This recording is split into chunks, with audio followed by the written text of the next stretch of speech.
Hello students, आज हम एक प्रोग्राम बनाते हैं swapping two numbers without third variable. पिछले वीडियो में मैंने दो नंबर को स्वैप करने का प्रोग्राम बनाया था with the help of third variable. अब हम स्वैप करने चल रहे हैं दो नंबर को विदाउट थर्ड वेरिएबल। तो ये जैसे है उसी प्रोग्राम को मॉडिफाई करते हैं। जैसे इंट ए और बी है, दो वेरिएबल ये आ रहे हैं जब फंक्शन कॉल कर रहे हैं।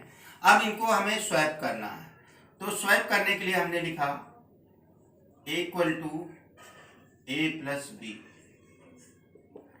B equal to A minus B and A equal to A minus B.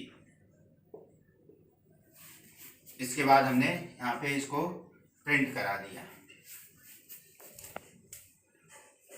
इसमें हो क्या रहा है जरा देखिए।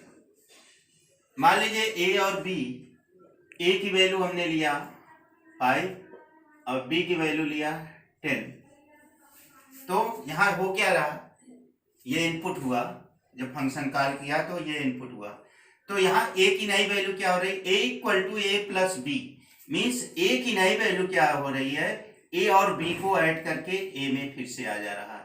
तो मतलब ए की नई वैल्यू क्या हो जाएगी, ए प्लस बी यानी 15, और ए की ये वैल्यू ओवरराइट हो जाएगी, यानी ए में क्या आ जाएगा 15।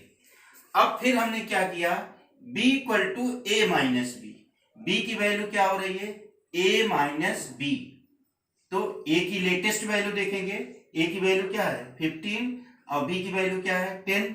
तो क्या हो जाएगा 15 माइनस 10, 15 में से 10 माइनस हो जाएगा तो वो नई b की वैल्यू होगी। तो b की वैल्यू क्या हो जाएगी 15 माइनस 10 इक्वल टू 5, यानी a वाली जो प्रीवियस वैल्यू थी वो 5 इसमें आ गई। अब a equal to A minus B, A की नई वैल्यू फिर से क्या हो रही, a माइनस बी। ए की लेटेस्ट वैल्यू क्या है 5 माइनस 15 है, 15 माइनस 5 इक्वल टू 10, यानी a में क्या आ जाएगा 10। तो देखिए स्वैप हो गया कि नहीं। b की वैल्यू 10 थी, ये a में चली आई, a की वैल्यू 5 थी, ये b में चली आई। तो ये आपका swapping two numbers without third variable, ये प्रोग्राम आपका हो गया। अब इसके बाद a और b को प्रिंट करा देंगे। यहाँ क्या प्रिंट करेंगे, a इक्वल टू फिर a की जो वैल्यू रहेगी, यहाँ पे a की वैल्यू क्या आ रही है 10 प्रिंट कर देगा, और फिर b equal to A minus B, B की वैल्यू 5 प्रिंट कर देगा। एक बार फिर देखते हैं, समझ लेते हैं इसको। मान लिया आपने a की वैल्यू जब यहाँ पे प्रोग्राम रन हुआ तो आपने रन कराया 20 और b की वैल्यू 30 इनपुट कराया, a और b की। a की वैल्यू नई वैल्यू क्या हो रही है, a equal to A plus B. तो a की नई वैल्यू क्या हो जाएगी, दोनों ऐड होके b में a में आ रहा, तो ये हो जाएगा, ये कट के ये हो जाएगा 30। a की वैल्यू सारी हो जाएगी 50, क्या हो जाएगी 50।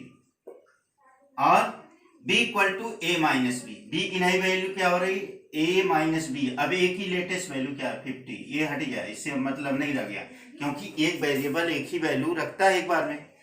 तो b equal to A minus B, B की वैल्यू क्या हो जाएगी, नई वैल्यू a माइनस बी, यानी b की नई वैल्यू क्या हो जाएगी 20। 50 में 30 गया 20, b में आ गया क्या 20, और वो 20 क्या है a की वैल्यू।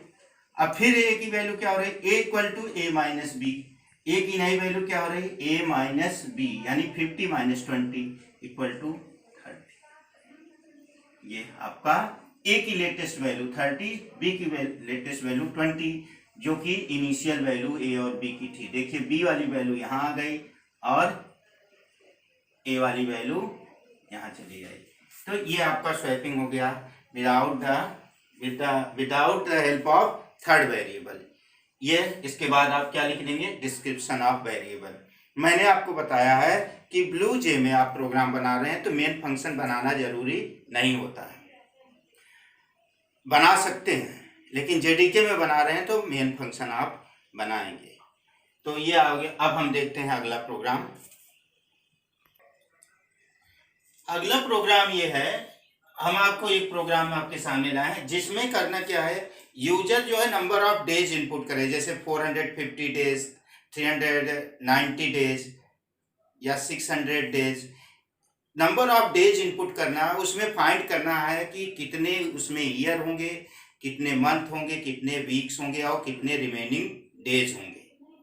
ये क्वेश्चन क्या है कि नंबर ऑफ डेज इनपुट कराना है यूजर से, और यूजर से मतलब यहाँ पे फंक्शन में पास करना है, और उसमें बताना है कि आपको कितने डे मंथ हो, कितने ईयर होंगे, कितने मंथ होंगे, कितने वीक्स होंगे और कितने डेज होंगे। तो यहाँ पे हमने क्या किया है, वेरिएबल इंस्टेंस वेरिएबल लिया है ईयर, मंथ और वीक, और ये इंट डी, ये क्या है, नंबर ऑफ टोटल डेज आ रहा है, int D number of total days. तो मान लीजिए डी की वैल्यू हमने लिया, डी की वैल्यू मान लिया 410। यहाँ पे जब फंक्शन बॉक्स बन के आएगा या फंक्शन कॉल करेंगे तो 410 डेज मान लीजिए आपने डाला, तो ईयर इक्वल टू क्या हो जाएगा, डी डिवाइडेड 365, क्योंकि 365 इक्वल टू 1 ईयर होता है, 365 डेज। तो इसको हमने 410 को डी से 365 से डिवाइड किया, तो 410 डिवाइडेड 365, 1 जा जाएगा 365, रिमाइंडर क्या आएगा यहाँ पे, 10 में से 5 गया 5, और यहाँ पे अच्छा 10 में से 6 गया 4, ये करेगा 45 रिमाइंडर। और ये कोशिएंट क्या आएगा 1, ये क्या रिटर्न करता है, डिवीजन ऑपरेटर कोशिएंट, यानी ईयर की वैल्यू क्या आ गई, ईयर की वैल्यू क्या आ गई 1, यानी 1 ईयर होगा। अब डी की नई वैल्यू क्या हो रही, डी मॉडुलस 3, डी की वैल्यू अभी भी कितनी है 410 ही है, तो D equal to D modulus 365, D की वैल्यू क्या है 410, अभी डी अपडेट नहीं हुआ है, year equal to D divided 365, तो 410 को 365 से डिवाइड किया तो ईयर की वैल्यू क्या आ गई 1। अब डी की नई वैल्यू क्या हो रही, डी मॉडुलस 365, डी की जो वैल्यू है 410 मॉडुलस रिमाइंडर निकालेगा 365 से, तो डी की नई वैल्यू क्या हो जाएगी, ये रिमाइंडर मैंने निकाला है, क्या हो जाएगा 45, डी की नई वैल्यू यहां से क्या हो जाएगी 45। अब हमने क्या किया है, month equal to D divided 30, तो मंथ इक्वल टू क्या हो जाएगा, मंथ इक्वल टू क्या हो जाएगा 45 डिवाइडेड 30, 31 जा 30, क्या आएगा 1, यानी मंथ इक्वल टू क्या हो जाएगा 1, मंथ इक्वल टू 1 हो जाएगा। डी की वैल्यू अभी भी क्या है 45, अब यहाँ क्या हो रहा है, D equal to D modulus 30, D equal to D modulus 30, यानी 45 का 30 से रिमाइंडर निकालेगा तो डी की नई वैल्यू क्या आ जाएगी 15 आ जाएगी। अब हमने क्या निकाला है वीक्स, वीक्स इक्वल टू क्या हो जाएगा डी डिवाइडेड 7, यानी डी कितना है 15 को 7 से डिवाइड कर देंगे, 7 2 जा 14 1, यानी वीक की वैल्यू यहां से क्या आ जाएगी 2, वीक की वैल्यू क्या आ जाएगी 2, वीक इक्वल टू क्या हो जाएगा 2, वीक इक्वल टू 2 हो जाएगा। और D equal to D modulus 7, यानी इसका क्या हो जाएगा रिमाइंडर 7 से 7 2 जा 14 रिमाइंडर 1, डी की वैल्यू क्या हो जाएगी 1, तो डी की नई वैल्यू लेटेस्ट वैल्यू क्या आएगी 1। अब यहाँ हमने प्रिंट करा दिया years equal two plus year, ये ईयर आ गया, ठीक है ईयर आ गया। फिर हमने प्रिंट करा दिया months equal two plus months, तो मंथ्स क्या आ गया 1 आ गया। फिर हमने प्रिंट करा दिया weeks equal two plus weeks, weeks equal two plus weeks, ये वीक्स प्रिंट कर देगा 2, और रिमेनिंग डेज जो बच रहा है आपका रिमेनिंग डेज वो प्रिंट करेगा days equal two plus D, D की जो लेटेस्ट वैल्यू का आ रही 1। ये आपका प्रोग्राम हुआ कि किसी नंबर ऑफ डेज में आपका फाइंड करना कि कितने ईयर होंगे, कितने मंथ्स होंगे, कितने वीक्स होंगे और कितने रिमेनिंग डेज होंगे।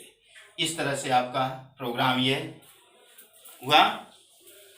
डिस्क्रिप्शन ऑफ वेरिएबल आप लिख ही लेंगे, मैंने बता दिया। हर प्रोग्राम में डिस्क्रिप्शन ऑफ वेरिएबल बताने में टाइम लगेगा।